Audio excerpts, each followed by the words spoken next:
All right, we are back with another Chiefs Collective episode with me, Cole, obviously Nate Taylor of ESPN, Mitchell Schwartz, Super Bowl champion, All-Pro, all that stuff. We got a lot to talk about today. There's some injuries to get into. There's preseason game 2 takeaways. There's what to expect for preseason game number 3, and then we'll get into some more stuff about the regular season right after this.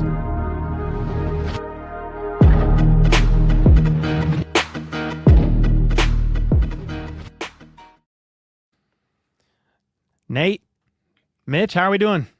You guys doing all right? I am starting to miss the fact that we're in this weird period, fellas. Mitch knows this, where you go from training camp practices where there's fans and you're on a different location, and then you get into this part before you are quote unquote like preparing for the opener, where you have these practices back at the facility and it's very quiet and there's no one around, and like you're like, is the front office even watching this now, or are they just upstairs doing their own thing? It's so weird to be like going from like, hey, look at all these camp photos, all these videos, whatever, to like nothing. But no, I'm doing fine. And they play another exhibition Friday. Sure. Hey, against the Seahawks. I'm a little excited for a couple different reasons, maybe more than you guys are. Maybe it's also because I'm a fan, just been deprived of football for so long. But Mitch, I do want to plug right off the jump for everybody. Mitchell had a couple you did one breakdown so far of Khalil Benson's tape in preseason game number 2. That's on your YouTube channel. So make sure to check that out. Is it just Mitchell Schwartz? Is that the way to find you? The YouTube channel. And we'll link it down below as well. I'll do that after. Type my name in, type in Khalil Benson. It should come up. Yep. But yeah, I wanted to kind of look at it from maybe the O-line perspective, the way we would watch film and what we'd be looking for. A little bit of a shorter version. If I went long there, it'd be probably an hour. But I might do a part 2 because he had some more snaps I didn't cover and some more 2-minute reps, so a few more pass pro situations. So seems like people are definitely wanting to see those. Yeah, because it's very fascinating. I feel like the rotation of the O-line, I don't know if it's just because, I think it's partially just because of injuries, but then you're seeing what you have in Benson. But I don't feel like every week it's just changed what the O-line has looked like, who's playing where, and that included preseason game number 2. I will say, before I ask Nate about some injury updates, because it does involve the O-line, and then we'll get into some takeaways from game number 2, what to expect for 3. I do want to plug the Friday Q&A. We did our first Friday Q&A pre-recorded episode where if you guys have questions, leave a comment, leave a super chat, and we'll all kind of comb through and we'll put the screenshots up on screen. And anything we are not able to get to tonight, you can even ask a follow-up question after tonight's stream, and I'll try to put some of those up on the screen, and that'll come out at some point on Friday. Obviously, the game is that night, but we'll still release a Friday episode. But yeah. Other than that, let's talk Josh Simmons, Kenneth Walker, today's injury report for practice. That they're treating it like a regular week in the sense of Wednesday, Thursday, Friday. So I think yesterday was their Wednesday, et cetera, et cetera. So Josh Simmons is not practicing. Kenneth Walker didn't today either with the foot. And then Josh Simmons has been dealing with a back issue of some sort since training camp. Do you have any updates on that, Nate, for us, and what you know and what you can share? Yeah, the foot injury to Kenneth Walker appears to be rather minor. So minor, gentlemen, that I was out at practice today and I couldn't tell which foot was the reason he wasn't practicing. Like, sometimes if it's an ankle thing, you can see a guy get, more, taping with his cleats, or, I want to make it clear that like Kenneth Walker is not in a boot. He's not in crutches. He was at practice today. He did be right with his teammates, so he watched all of practice. He even caught a couple passes from running backs coach DeMarco Murray. I do love when an NFL player is like, well, I'm not practicing today, but man, I kind of like watching guys catch passes. You know what? Let me throw my hands up. Give me a couple. Let me just get a feel for it. So with no gloves, no helmet, just in shorts, catching passes from his position coach during the individual period. And my good friend Matt Foster from Channel 41 has video of it that he posted on Twitter. And he just looks like a guy just, having a nice, maybe pseudo veterans off day, so I don't think there's anything major going on with Kenneth Walker. We are led to believe that he would not play in Friday's game, even if he did practice today. So no real issues with Kenneth Walker. As we move to Josh Simmons, this is where it gets a little bit more interesting. The Chiefs have said from the start that his injury is not significant, but we've talked about this before. Anytime I hear back injury, I think injury specified it yesterday by saying it is lower back, so something similar to what Drew Tranquil had earlier in training camp. Drew Tranquil has already come back, and he's practicing this week. So that's sort of a barometer. But, hey, that popped up last week, which means he didn't play in Saturday's preseason game against the Buccaneers. He's missed these last two practices, today and Monday. He's not going to play in Friday's preseason finale game, even if he was fully healthy, because usually injury does not play any of the core starters in the preseason finale. But I've been told that everything's going to be fine. I think Drew Tranquil missed about a week of time, right, between training camp and the first preseason game, and then missing a little bit of time and then coming back last week. So who knows? Maybe Drew Tranquil will play in a preseason game just because he hasn't played yet so far. As it relates to Josh Simmons, I did report that someone with knowledge of the situation says that Josh Simmons is day-to-day. How you interpret day-to-day is yours and yours alone. I can't distinguish. I know some fans hear day-to-day and they immediately equate back, and I think you were there, Mitch, equate back to the Eric Berry saga with his heel, where he was day-to-day for weeks and or months into that 2018 season. And what a normal day-to-day is, which could be like a week. But they haven't specified necessarily like when he would return, but we do at least have an idea that if it's a lower back injury, maybe you take the week off, maybe he comes back to practice next week after the Chiefs make their initial 53-man roster cuts. That'll be on Sunday, if people are wondering. So they take Sunday off, they make the cuts, and then you see guys come back to practice or back to the facility usually next Tuesday or Wednesday. But I've been told he's fine, and I've also been told he's day-to-day. So I do love the fact that there are some Chiefs fans who are already like, well, he's done for the season. And I would not say that. I just think he probably needs a little bit of time to feel 100%, and there's no reason to push it now because we're not in the regular season. Mitch, you want to weigh in about back issues? Just kidding. But I mean, just state of the O-line. And as somebody that's had back issues, like I never love seeing that pop up. My back is not great myself. Me too. Yeah, it's there's a lot of ways a back injury can go. Mine was a disc issue. I was basically told that the way it presents on an MRI, probably a decent amount of O-linemen would have that.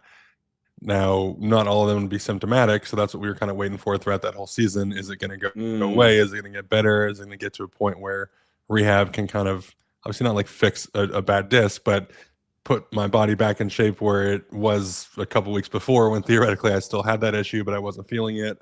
Obviously didn't work for me, needed the surgery.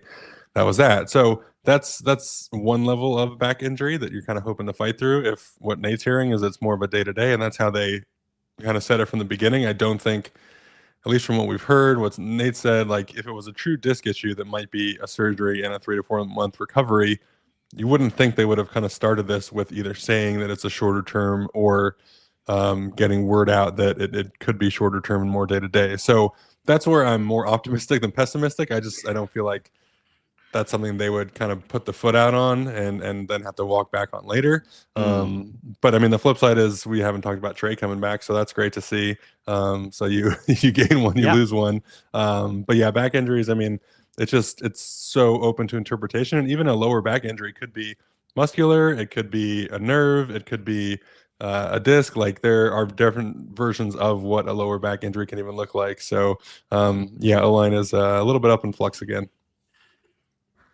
With that being said, how did you feel like the state of the O-line looked?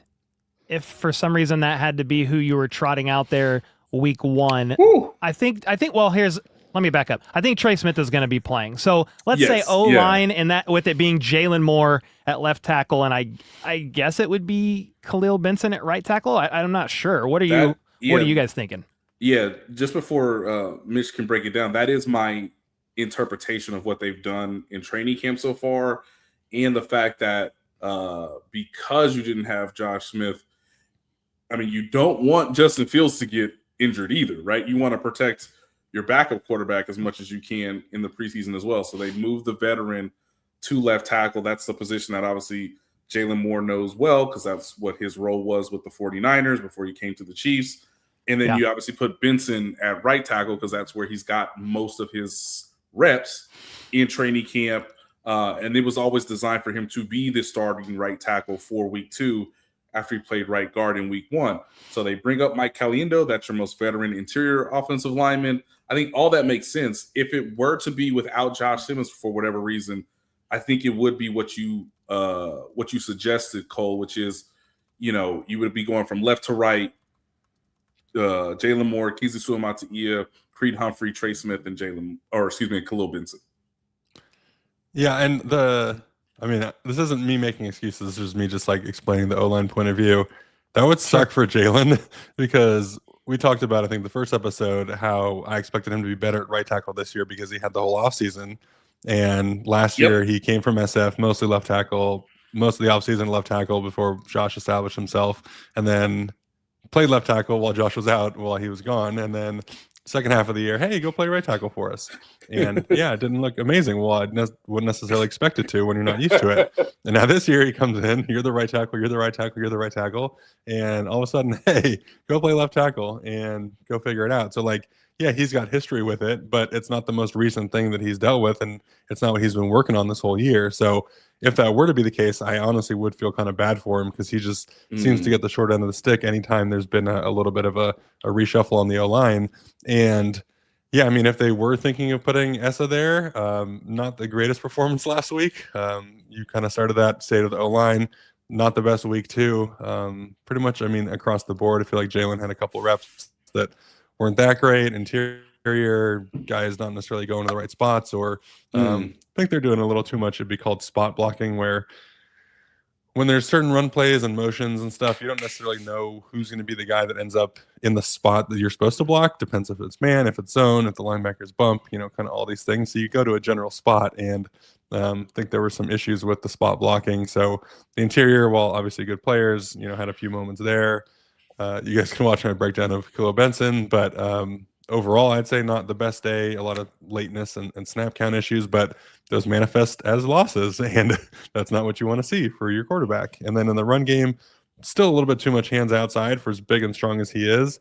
Not really getting hands inside, not sustaining blocks, allowing defenders to control him.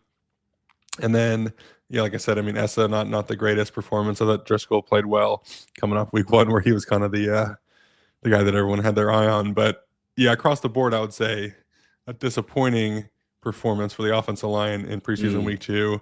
And if this is kind of the Jalen at left tackle, Khalil Benson at right tackle, it doesn't give you the most optimism for week 1 against Denver, which is, man, in a couple weeks now. It's kind of interesting to find the state of the tackle room that it's in right now, considering we talked about it all offseason. The Chiefs need tackle help. They didn't get any. And sorry, national media was saying Chiefs need a lot of tackle help. They got to draft at 9. But like, they didn't do that. Right. They even traded away Wanye. So they must have been feeling good enough about the state of the offensive tackle play. And then obviously Khalil Benson played tackle. So last year for Indiana. So it's not like, I don't know. It's not like, but also they didn't hang their hat on like him being a guy. I mean, they kind of hung their hat on Simmons Josh and Moore. Simmons left tackle, Jalen Moore right tackle, Essa as the backup, the swing guy, and then finding someone else to kind of fill in as a fourth tackle, whether that was Driscoll. Because again, Benson was a mini camp tryout. Like he wasn't even a priority undrafted free agent. Yeah, rookie mini camp tryout. We called you. Can you be here on can you be here on May 3rd? I think was the start. Like, can you get here on May 3rd and we can get you a jersey and the helmet? Yeah, and by June 10th, you were reporting that he might have an inside shot at being the number 1 right tackle. So that's where, you kind of want they did expect to have tackle depth and they did expect to have kind of higher level of play, I think, than we've seen so far. Now the flip side is, again, like, I don't put as much into like preseason performance per se. It's just more like, what can we take away from it? What are some of the bad sides? What are some of the good sides? So when you look at snap count and stuff, and this is in my video, like, if a guy's laid off the ball, if you're evaluating that specific pass rush, Chris Collinsworth pass rush, the pass rush rep, it's not a fair, can he do this or can he not? Because if you're late off the ball, that's not really gauging your ability to get to a spot or to be strong in the point of attack. That is, you are late and then you do something to put yourself out of position. And what happens then? Bane, throws the hump move on you, makes you look silly on national TV, and clip goes viral. But that's not proof that he can't get to the spot or he can't get deep enough or he's too slow to get to blocking a guy with some quicks off the edge. That's just proof that he was slow off the ball, which is theoretically a very correctable thing. I would say the Chiefs historically have had a pretty poor snap count timing. Jawan Taylor aside, Jawan would obviously flirt with the edge of that, but he did that for a reason. And for the most part, he was on time. And what did it allow him to do? To be a pretty good pass blocker, despite, false starts and despite a few holding penalties. He was a good pass blocker because he got to a spot and he would feel comfortable there, and the rusher wouldn't have the ability to beat him around the corner so easily or beat him inside, all these different things. So can he be better in week one when you're not going on silent cadence, when you're getting more used to Patrick Mahomes, when, maybe you've realized like, hey, I need to start pushing the boundary of how early I can go to make sure I'm getting off on the ball? Yes, theoretically, but is a rookie who's kind of fighting for his life and trying to figure out the playbook and worried about, Benito and these other guys, is he going to have that at the forefront of his mind? Also, probably not. So that's where it's like the lateness makes it so you can't necessarily evaluate the ability to get to the spot or to make the block. But also, if you're late consistently, then that is kind of part of your game, and then you're just not going to be as effective of a blocker. So that's where kind of parsing through what we've seen from this past week becomes a little more important. And Jalen, I think you feel a little better that like you kind of trust what it's going to be in a game situation, because you've seen it before. Obviously, last year, like the Detroit game, he goes in and blocks Hutch pretty well. You've seen him play a lot of good left tackle. If he does have like a full month to get comfortable or more comfortable at that position again, that would be great. But let's hope Josh comes back. Let's hope Jalen's at right tackle. I think, to kind of put a bow on the right tackle position, I feel like we feel pretty comfortable after this past week that if Josh was fully healthy and if Trey was fully healthy, we would like to see Jalen Moore at right tackle to start the year. I think that's fair. The other thing too, Cole, is that, this was like before today's practice, we got the coordinators, right? So we got offense, defense, special teams, and all the things that Mitch mentioned was also explained, I thought, pretty well by Eric Bieniemy to say, like, you can clearly tell. And again, he's been offense coordinator for many years. You can clearly tell when a young guy is thinking while trying to perform. And I thought he verbalized it really well about like, okay, he's in a whirlwind of like, what's my assignment? What's my technique? In terms of, what is the snap count? And then there's a question I think is interesting based on the breakdown that Mitch provided, but the best part was, of course, Eric Bieniemy saying, I don't ever want to see you get beat to a point where you give up a strip sack. But the game came most natural weirdly with the football in his hands, because there was urgency. There was like, oh no, I have the ball. Like instincts took over. Like he showed he's obviously athletic enough. I mean, he even got a block from Jake Brenningstool, which I thought was really fun. I was like, Jake Brenningstool was like, oh yeah, like this is totally normal. I should just go out there and clear a block for my rookie starting right tackle. But the best part in all of this is how quickly can we get you from not being maybe so sure or assured of yourself versus like, I know my job, I know the role, I know the snap count. It's all instinctual. I just let my skills take over. And again, to your point, Mitch, that's something that has to be a part of the equation when it comes to preseason performances, especially when it's rookies. who are all really doing this for the first time. I think. Hey. Breaking news.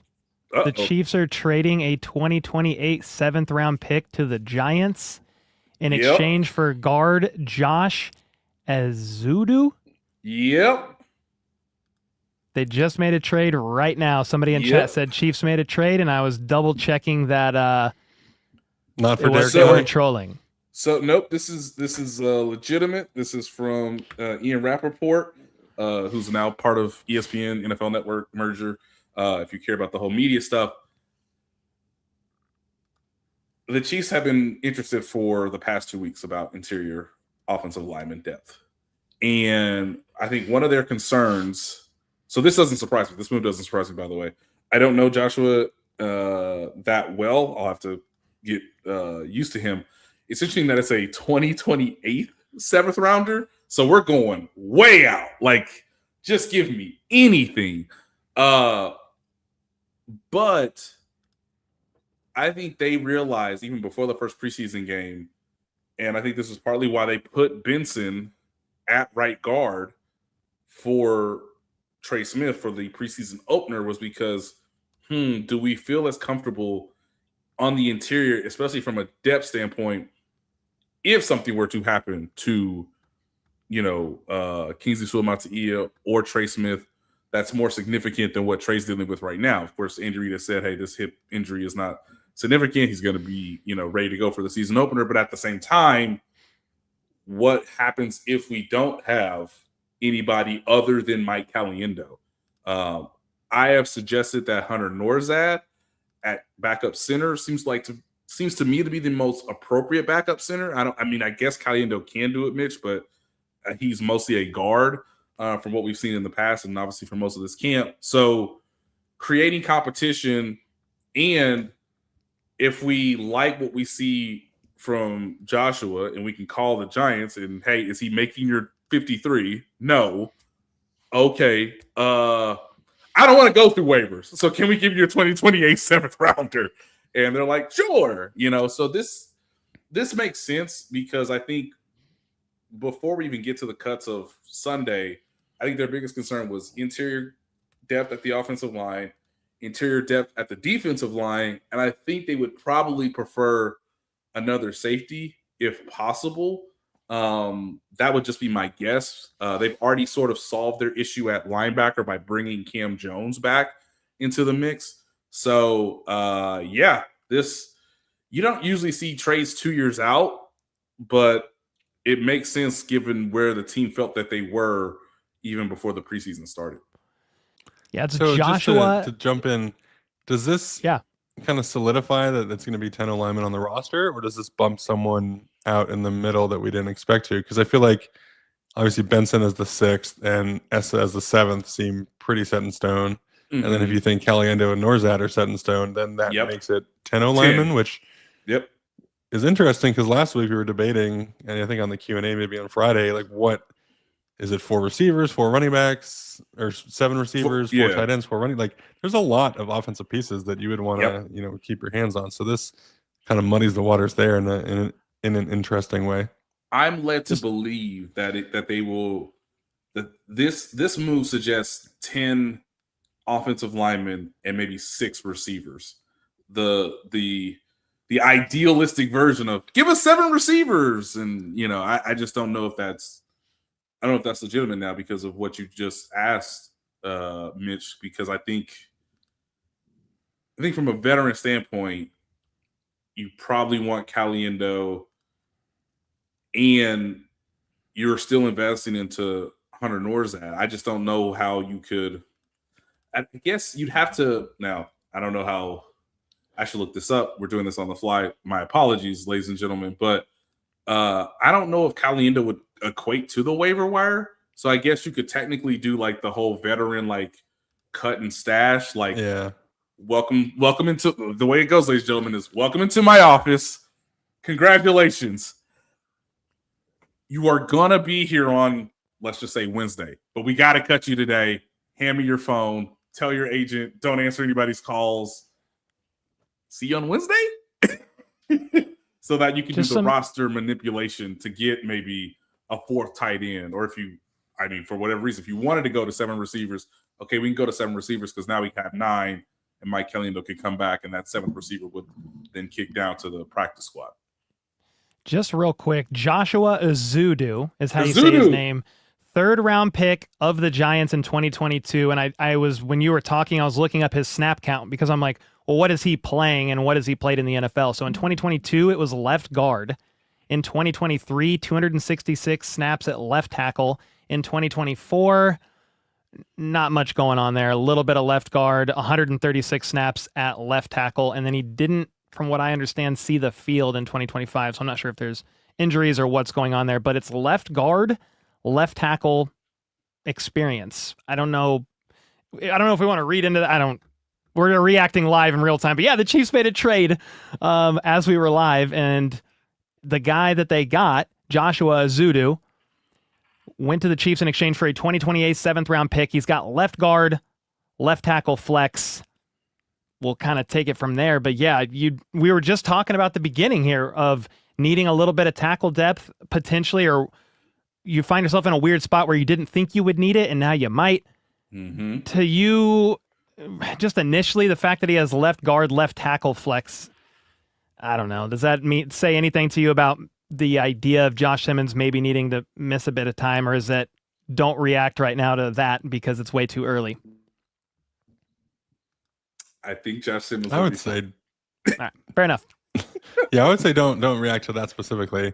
This is going to sound terrible, and I would hate it if I was in this spot and it was said about me this way. But the Giants O-line has been not great the last few years, and now they have a new staff, and they've theoretically upgraded at a few spots, and now he's kind of expendable, and so you kind of wonder, like, what is the value there? Like, what's the upside? I know what he was a 3rd round pick a few years ago, so guys tend to stick with their draft positions a little bit longer than they should in the NFL. But you do kind of wonder, like, a guy who didn't see that much of the field on a relatively poor and injured offensive line, kind of what's left there or what's salvageable. But obviously, they see something. I think Nagy's in New York, so they're probably talking to him a little bit too, and getting maybe a little bit of inside info there. But if Nagy liked him, I guess he doesn't have the power to say that he would want to keep him on his team. But it's just a couple of little layers there to consider as well. Yeah, it's a question of what's he been like working with you? You're new. This will be a new situation for him. What's he like in the classroom? Is he healthy? Because we'll take him. Would you anticipate something that happens this late in the week of him seeing any snaps at all? Preseason game number 3? Oh, no. If I was his agent, I'd say no. Please no. Okay. I mean, he'd have no real reps with his teammates, so I would say no. No, but if Nagy's running the show and it's his verbiage, then it's all the same, theoretically. So maybe you put him in the 4th quarter if by then maybe the playbook is slimmed down enough anyway for the guys that are in there at the end of the game. That's something. I don't know. No, I think that'd be pretty quick. I mean, realistically, he doesn't get there till Wednesday, which is 2 days before. And I mean, you don't even have the chance really to get him into a practice and get him up to speed. So that would be a surprise, but it'd be fun to watch. Well, live and in real time, the Chiefs made a trade, so that was kind of fun to react to. If you guys don't have any more thoughts about it, we can kind of move on. Mahomes, he's not playing either, right? Or is he? He was kind of asked about it, said he wants to. And he said something interesting on Monday. Monday. Yeah, Monday he basically said, I would say he's not cleared enough yet to play on Friday, which to me was just he's not cleared.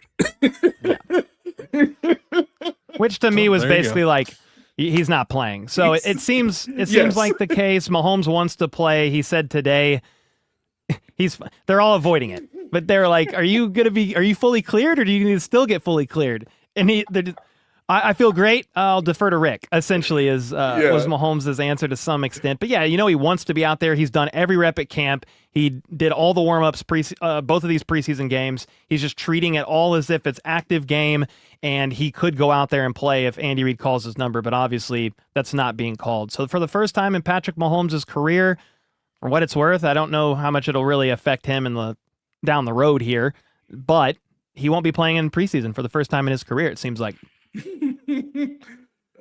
Shout out to Stephen Coleman, who has the great quote from the 2022 postseason. You're not playing until you get an X-ray. Go to the X-ray room.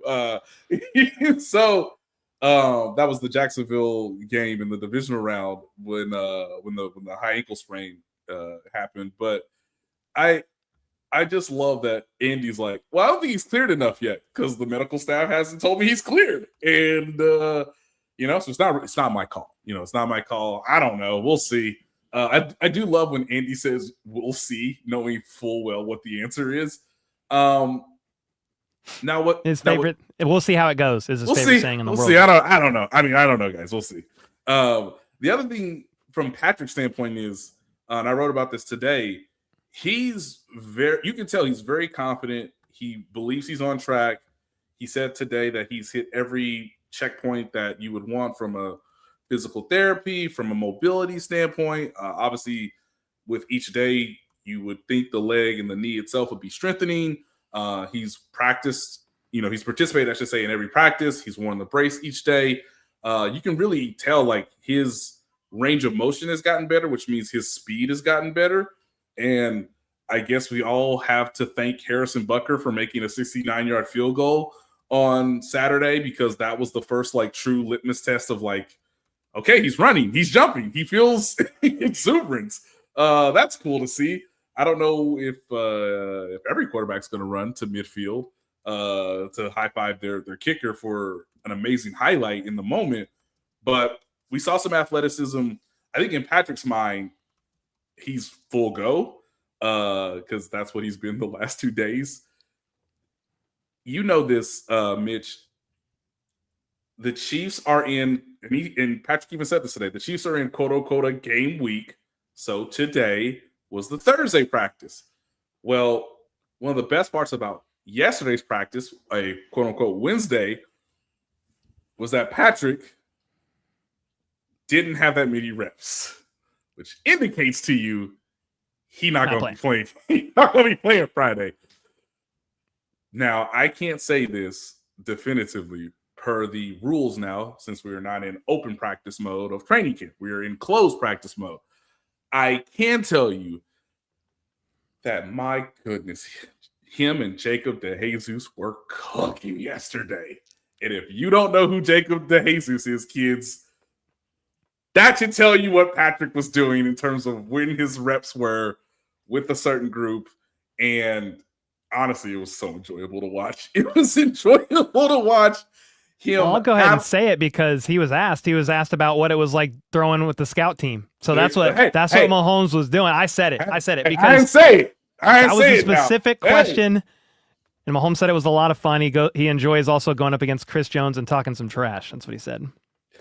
Okay, so to jump in real quick in terms of like something we'll probably talk about in the next couple of weeks and leading into it, but if he's not playing, it seems like he's not playing. Every other position, as you're coming back from an injury, even running back, even the others, like there's still an element of physicality of you kind of getting bumped and hit and jostled. The quarterback doesn't get that. Like you were not allowed to be touched during practice. So in a weird way, I actually kind of wonder if they'll simulate, hey, give him a little bit of a thumping, or I don't know if there's a way to like lightly tackle a guy in the lower half, but like would be interesting. Like the very first time he's going to play is in the regular season, potentially this week 1 matchup against one of the best defenses, not the best defense in the NFL, right? Best pass rush, all this stuff. And this is the first time you're going to get hit. So knowing the way he probably operates, like I actually do wonder if in the week and a half leading up to this, if they're going to let him somehow get hit or somehow get tackled in a controlled situation, because it's something he's never been through before. I mean, like you guys said, this is the first time he's not playing in the preseason at all. Obviously the first time he's coming back from an injury this major. So it'll be quite the spectacle.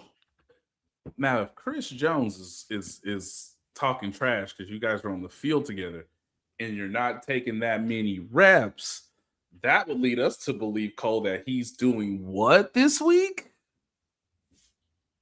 Talking about Chris Jones playing. Not playing. He's with the scout team. I need somebody with more experience of being in these practices. Just means Patrick Mahomes, scout team quarterback. Chris Jones with the starters. We'll see if the starters on defense play.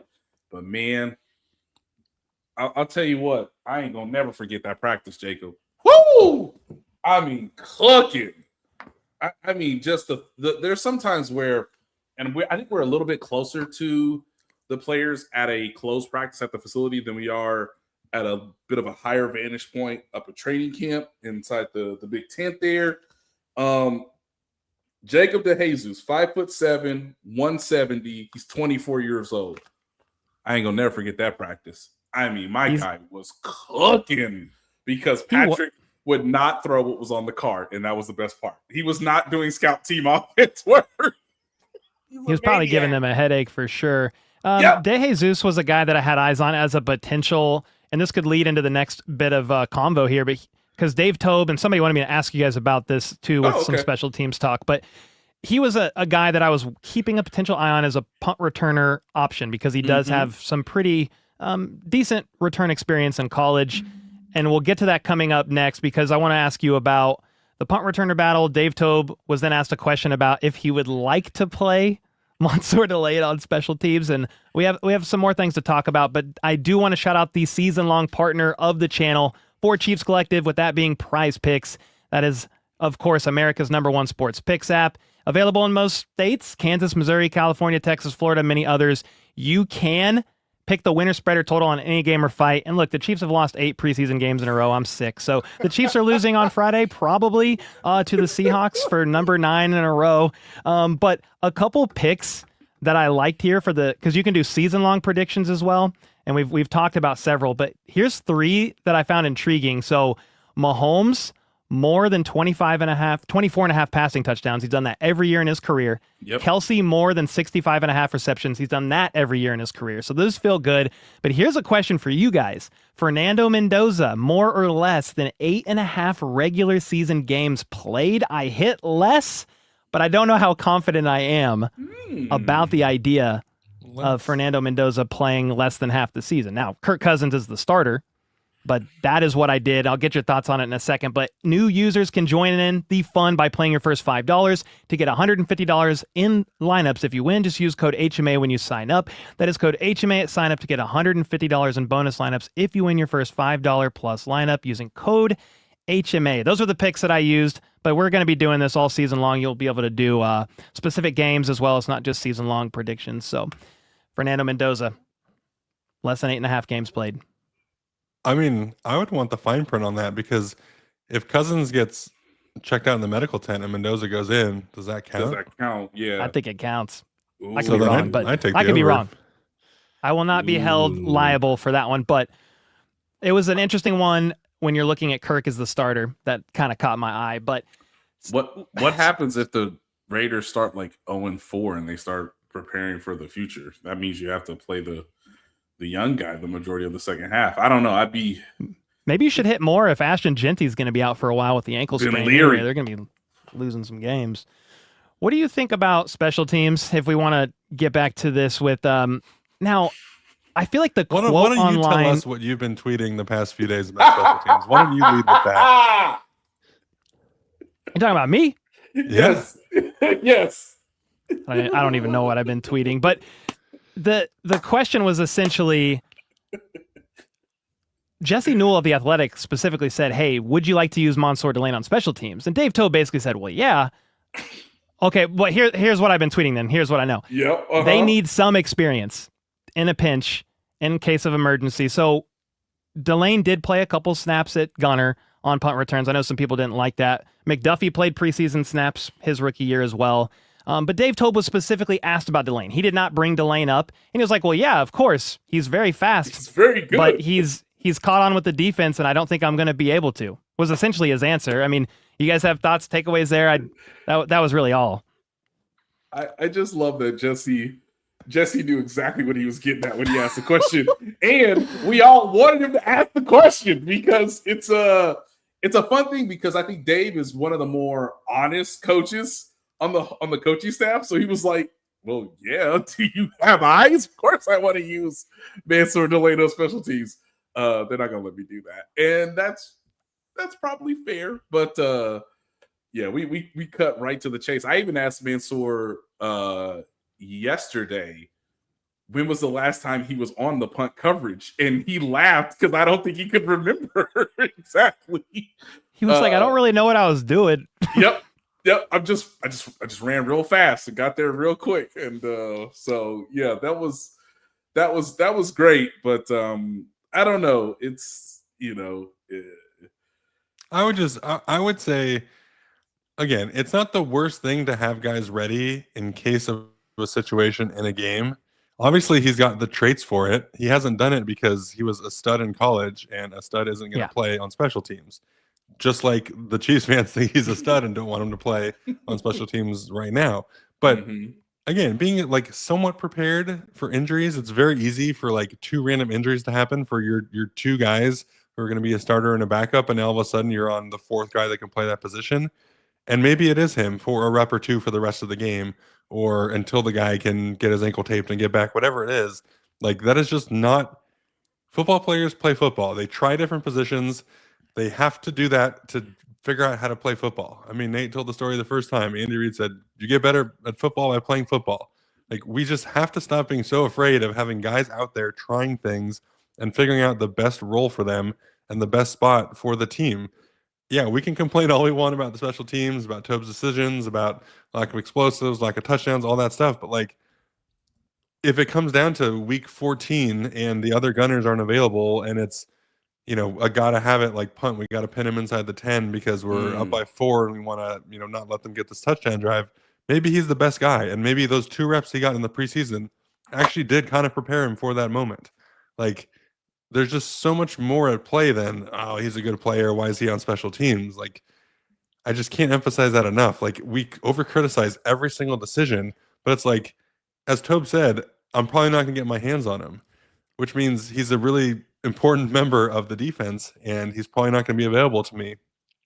But this is the preseason. He had one opportunity to go out there and have that rep, and it might come to something in the regular season. It might not.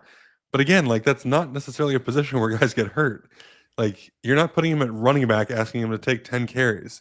You're having him on a gunner, and in a preseason game, having one rep where he's probably not going to make a ton of contact anyway. So, right. Yeah, I think we just get so worked up about this idea of it. And, like, as much as we talked about the Cyrus Allen situation, it ended up being a nothing injury. He was gone for, a week at most, but came back, looked great, has played great, all these things. So, we complain about these things because they're not the ideal. And it's like, again, we've gone down this road of like, everyone's got to be protected and all this stuff, but you just got to play football sometimes and it's okay. And I think this is mostly society, because we are getting further and further away from guys playing of importance, whether you're rookie or not, in the preseason. And I also think there's a little bit of an undercurrent of like Chiefs fans not realizing what it's like to have the 6th pick in the draft, let alone a skill position player, let alone a premier player at a premier position. I just think it's very like unnerving.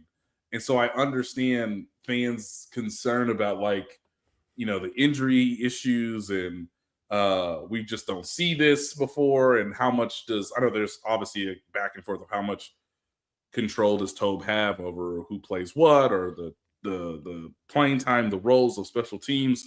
The Chiefs historically under Andy Reid give more time and consideration to special teams than like the average NFL team. And he's always been very prideful of that. Like, hey, we really don't give up that many touchdowns.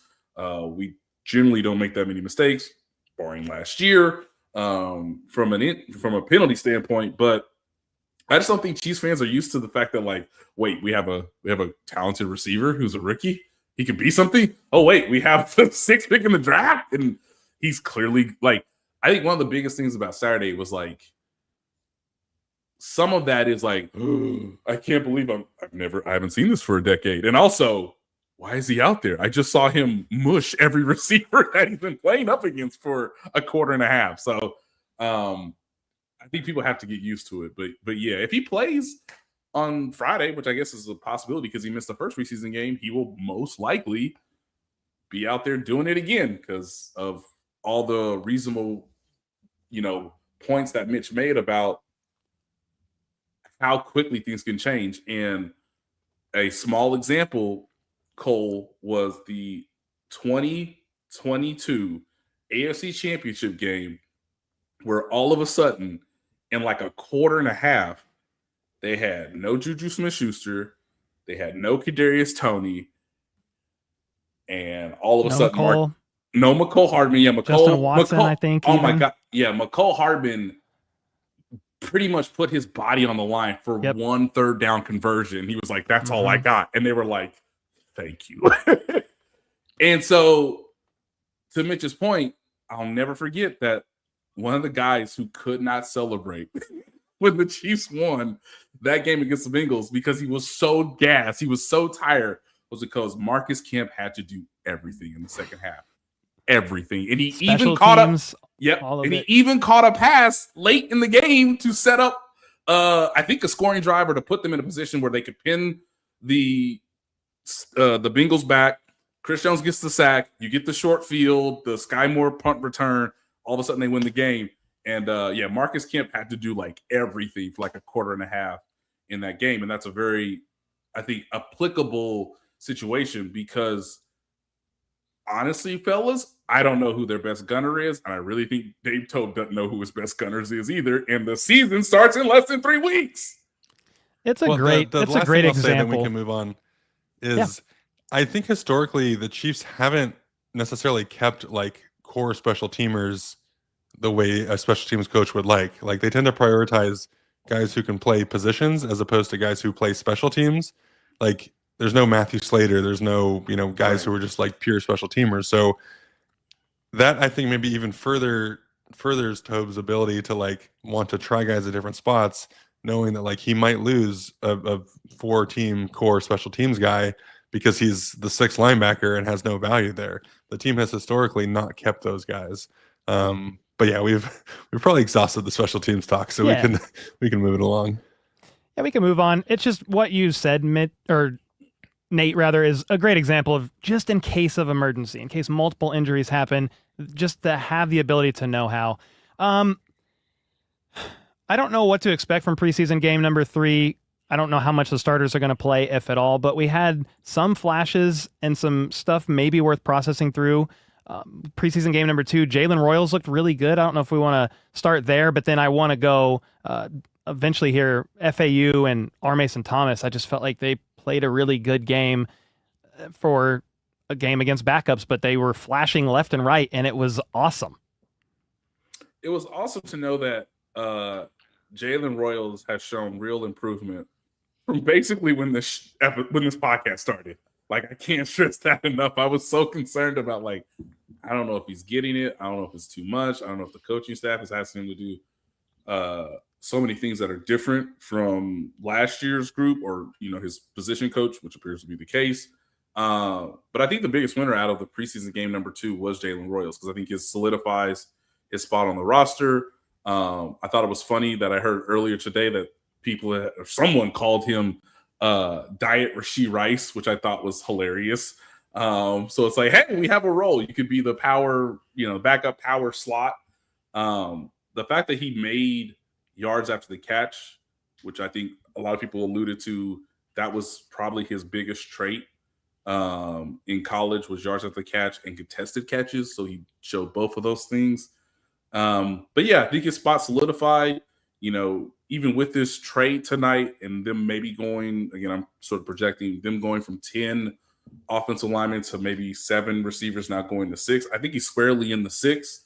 And I wasn't sure that was the case when the preseason started. It'll be an interesting one to watch because, Mitch, you were saying they don't have a lot of spots designated for just special teams, and the only name that really popped up in my head in recent years would be Nico Remigio. He's kind of been the guy that he's not playing a lot on offense. So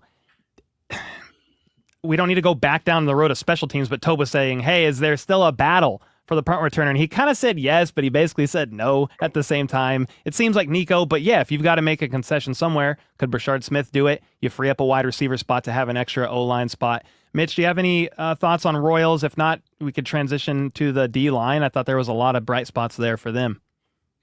Well, I do think it highlights, I guess, development. Like, it's okay for guys to kind of get slower into it. Also, Felix Certain, he missed most or all of training camp last year, which is like the bulk of the learning. And then once you get into the season and you're the 4th, 5th, 6th guy, then you really only have probably a smaller package of plays. You're not getting as many reps with the ones.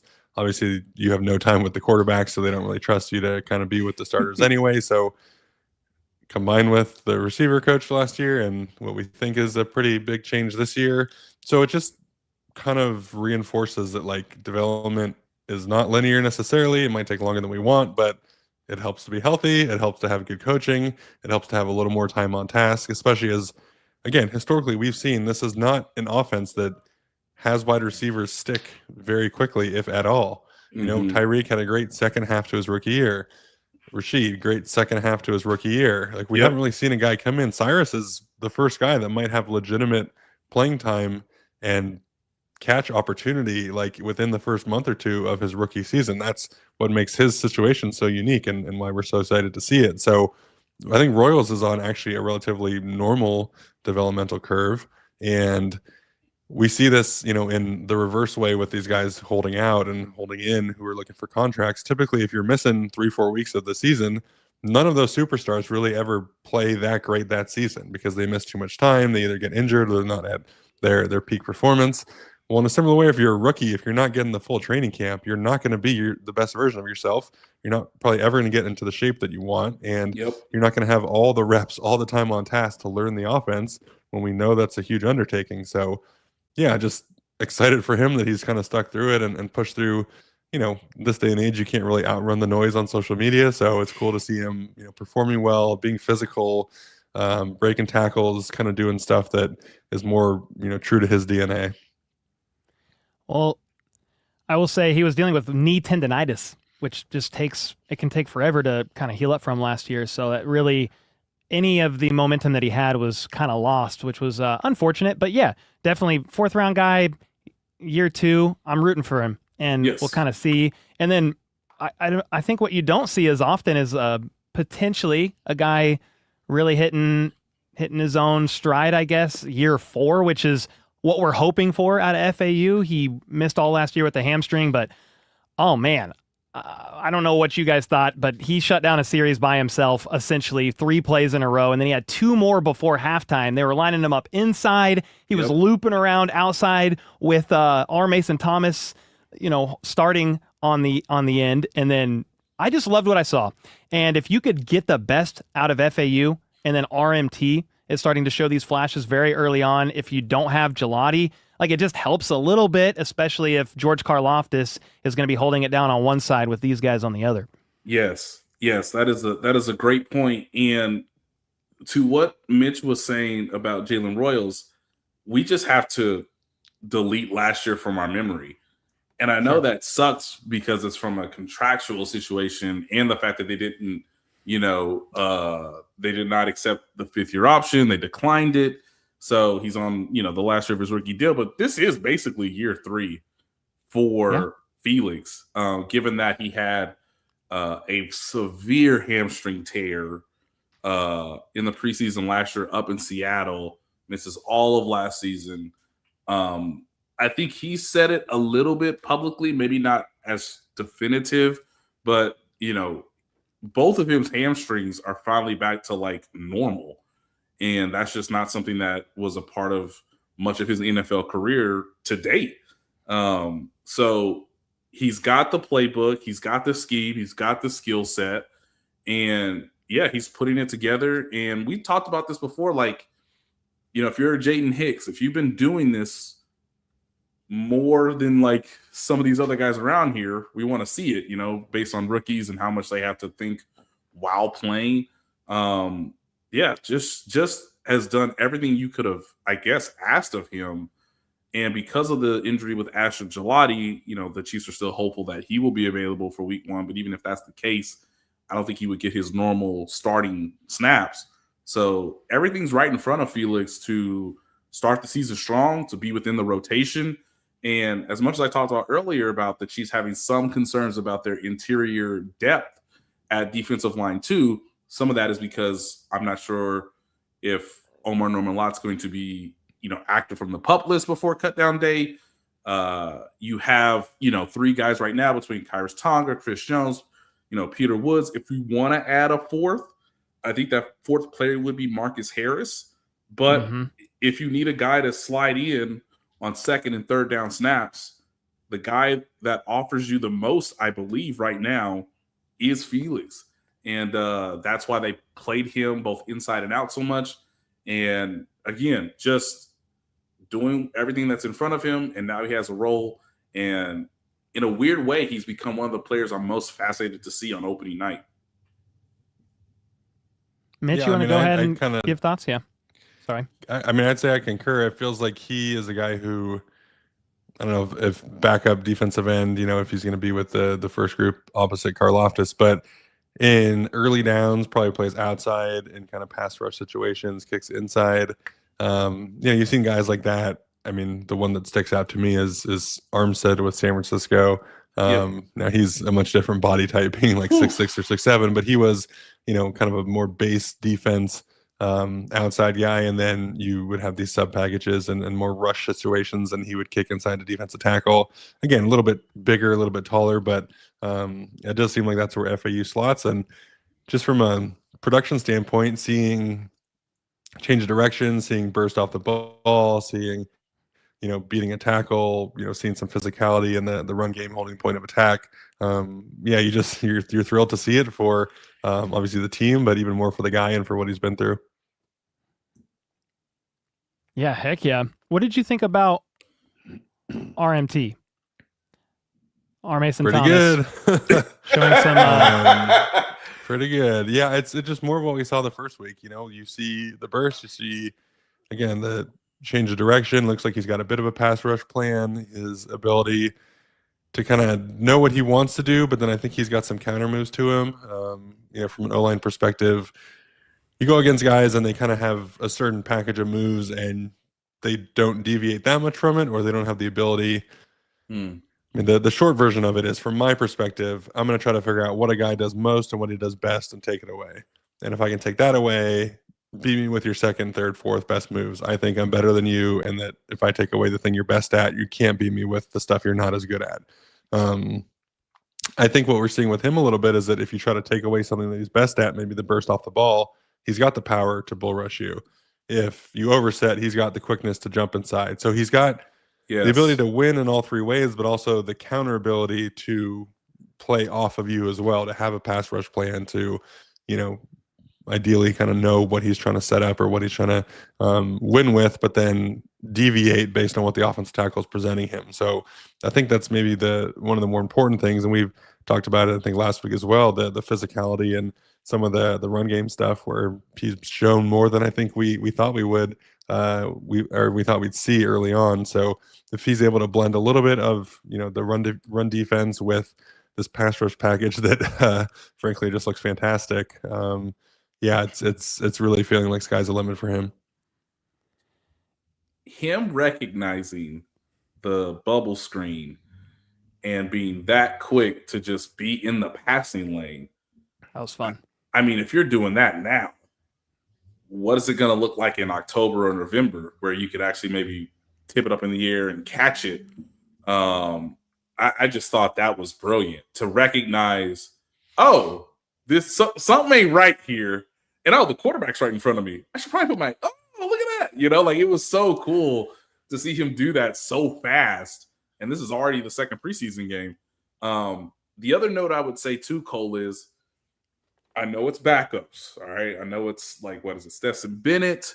And I can't think of the not Jaden Daniels, but I can't think of the other backup for Tampa Bay, unfortunately, from Saturday. Jake Browning? That guy's still hurting. You talking about him? Well, yeah. Thank you. Yeah. you can tell it's backups. I get it. It's backups, but you can tell. Hey man, that I'm a little nervous. That's a little speed I'm not comfortable with, right? We're not in practice. Like, he can hit you. And so just presenting that threat, that element of like, and again, I'm interested to see Bo Nix opening night coming off the ankle. I know he's played in the preseason, actually played pretty well. But hey, if you see it one time, just what does that do to your clock? What does that do to like maybe your footwork? Do you bail out of a pocket that's actually pretty, pretty decent because of that speed threat? Again, it's just something the Chiefs really haven't had. You can tell Jake Browning and Ty Simpson were just like, hey, I don't like this. I don't like this guy coming off the edge when I know it's a passing down and he knows it's a passing down. I tweeted this out earlier. This would be kind of fun on 3rd and longs or definite passing downs this season because they had a play early in the game. It was Mason Thomas, Chris Jones, Peter Woods, and Karlaftis. And if you want to switch out FAU for one of them or something, but just the idea of that is pretty fun, being able to have a little bit more juice this year and getting after the passer. Again, that's especially if Mason Thomas keeps stacking. And then Peter Woods, who said, hey, I'm now over the ankle issue. I wanted to play through it to show the coaches that I can be depended on, relied upon. And that's now, I don't even know what he said, water under the bridge, or he's over the hump now. Over the hump, essentially, I believe is what over he the said, hump yes. was. And so, yeah, that idea of just a pass rush again, I don't know what degree it'll be this year, but it's hopefully better than last year. And that's got me pretty excited. Well, the interesting thing to me is how those guys are going to rush in combination. I know we're kind of winding down on the hour here, and we'll talk about it more when we get into the regular season. But like, you think about Pittsburgh the last few years with Watt around the corner, Herbig a little bit around the corner, Highsmith around the corner, spin move inside, Cam Hayward pushing the pocket in the middle. They match each other really well. You've got guys that win at the top, and you got a guy in the middle who can push the pocket. Yep. Now you got Chris who can push the pocket and win quickly around the corner for guards. You've got Karlaftis, who's a bit more of a power guy, able to push the pocket, finishing either around the corner or inside late. Now you've got maybe a speed guy who can win at the top of the pocket, push the quarterback up. It's starting to kind of get the pieces together to do some fun stuff in tandem. So, something to dream on for the Chiefs for sure.